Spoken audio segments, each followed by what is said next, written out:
What's up everyone and welcome back to the channel. Sinners came out and did phenomenal at the box office in its first week, making $48 million domestically and $61 million worldwide. But Hollywood is not painting Sinners as a triumphant movie, and instead they're trying to downplay this significant achievement in their reporting on Sinners' box office, while their reporting on other films of the exact same caliber have been treated like a win. And their coverage of Ryan Coogler's special deal has also been met with the same scrutiny, claiming it will destroy Hollywood. Even though this deal is really not all that huge and it has been done before, but they're acting like Ryan Coogler is destroying Hollywood. So let's break down Sinners' box office, break down Ryan Coogler's deal, and detail how the media has not been reporting on any of this correctly, exposing themselves for who they really are. But before we get into all that, please don't forget to like and subscribe if you haven't already. I do deep dives on film and TV, break down news, and analyze the industry, so if you're into any of that, please consider subscribing to my very small channel. But let's get into it. Sinners came out on April 18th and it was absolutely phenomenal. If you haven't seen it, absolutely go check it out. It is one of the best movies of the year, maybe the best movie of the year. Who knows, it is still April.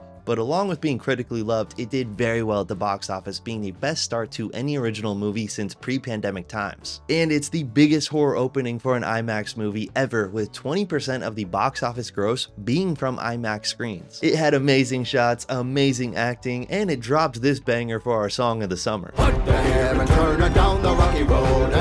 Sinners is a monumental movie and a clear win for the theatrical industry, and it's a clear win for original movies, but the press is putting it in a light which makes it seem like this isn't a win. The New York Times and Variety both put out articles detailing how Sinners had a strong start, but are overemphasizing how much money it still needs to make in order to make a profit. The rule of thumb is a movie needs to make around 2.5 times to 3 times the movie's budget in order to make money, in order to compensate for the film's budget, the film's marketing spend, and the percentage split between theaters and the studio. So Sinners' budget was around 90 to 100 million, so it needs to make around 250 to 300 million in order to profit. Now, is Variety and New York Times wrong in stating this? No, it is a fact. Sinners' budget was 90 to 100 million dollars, and it made only 63 million dollars in its worldwide debut. It still does need to make more money in order to be profitable. But the problem is there are so many movies that came out with the exact same budget and the exact same opening that were painted as a clear win, where Sinners is being criticized for still having a long way to go.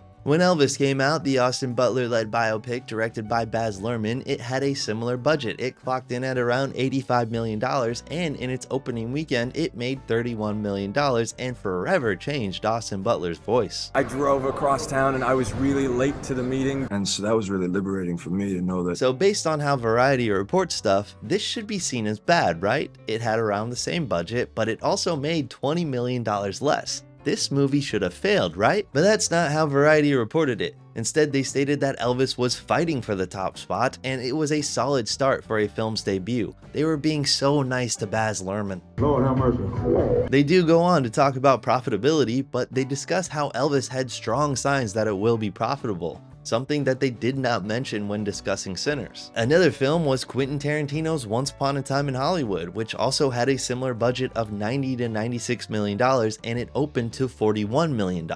This was also during pre-pandemic times when movies were performing quite well, and Once Upon a Time in Hollywood opened to 3,600 screens, and Sinners opened to 3,300 screens. Sinners beat Once Upon a Time in Hollywood's opening weekend. It opened on less screens, and it came out when theatrical moviegoing is historically down, and yet Once Upon a Time in Hollywood was reported as a box office hit, where Sinners is being seen as a good start, but we gotta wait and see. Sinners clearly did very well at the box office, but the media is making it seem like that's not true. They painted all these other films as clear wins. These movies had similar budgets, similar box office openings, and yet they're not comparing them properly. What's the difference between these filmmakers? What's the difference here?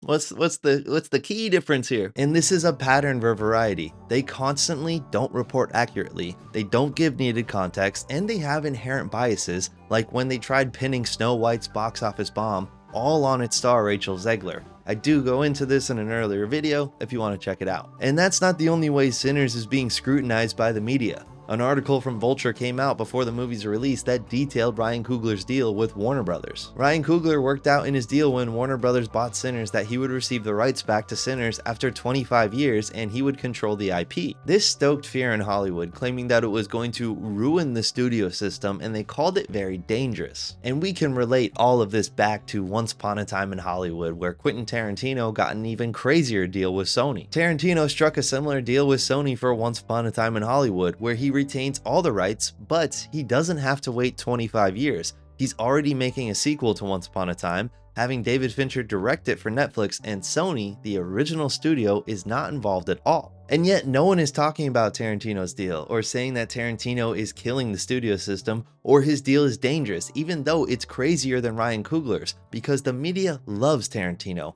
almost as much as Tarantino loves feet. And it's not just Tarantino. George Lucas held the entire rights to Star Wars, and not Fox, the studio that did it, his entire life until he sold it to Disney, and he was never once criticized for potentially destroying movies. And once again, I wonder why that is. There's also a lot of context needed for why Warner made this deal, and once you have that context, it's a pretty low price to pay, especially because Sinners could have bombed and those rights could have been near useless in 25 years. So context. When this deal was made, this was when Warner was dumping all their movies on Max, trying to build up their streaming service during the pandemic, and they pissed a lot of directors off. Remember, this was when Christopher Nolan said fuck you to Warner and famously ended their 20-year relationship. So in order to get this high talent back, they had to make it sweet for these directors, something studios normally don't do. But they royally burned so many relationships, and this was their shot at making amends. And even if this movie doesn't make money, it can still be seen as a wise investment, getting Ryan Coogler to love working at Warner Brothers. Ryan Coogler is 38, one of the youngest and most successful directors working today, and certainly makes me feel like a failure. And he went 4 for 4 with Fruitvale Station, the Black Panther series, and Creed, reigniting the entire Rocky franchise,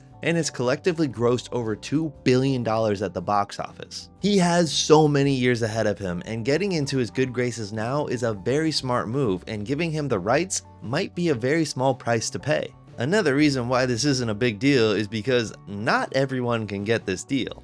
Maybe 5-10 directors might get it, right? This is not normal, and it's not going to be normal going forward for like 90% of directors. If anything, Tarantino's deal showcases that the studio system will be fine. He had to go to Netflix to get his sequel made because they were likely the only ones who wanted to blow $200 million on a drama. I'm assuming that's what they're paying for it. Nothing has been confirmed, but you know, David Fincher, Brad Pitt, the amount of dead hippies they're gonna need. He still needs the studio to get things made. It's not like he's self-financing, and if I was the studio, I would kind of be looking at this as a good thing. You're telling me that studios can create IP and then later that IP can be shopped around to other studios, and I don't have to buy the studio that holds those rights in order to make a movie from that IP? That's potentially a good deal. The only reason it sucks is if you lost the IP. And that's what it really all boils down to. Well, that and racism, you know, this whole thing is really about that if you haven't gotten that yet. But studios are just upset that they actually have to work to keep directors wanting to make movies for them. They're upset that it's now harder. They're upset that Sinners is now worth something in terms of IP, and they have a shot at losing that. They're upset that capitalism is now fucking them. Welcome to the team, studios. I've been getting fucked by capitalism my whole life. And now these studios and press look even dumber since this framing of Sinners box office and the criticisms of this deal have been attacked by Patrick Schwarzenegger, Ben Stiller, and Franklin Leonard, and the general public. And what's even funnier is Sinners is still doing numbers. The Monday and Tuesday it came out, it made over $15 million.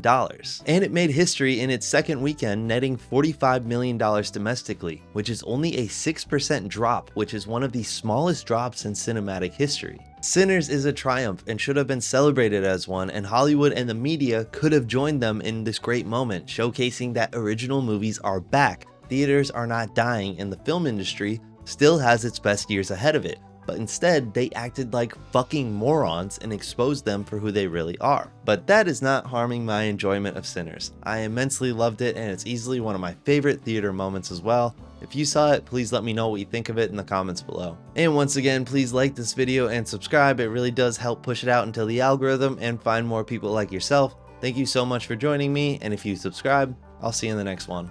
Thank you.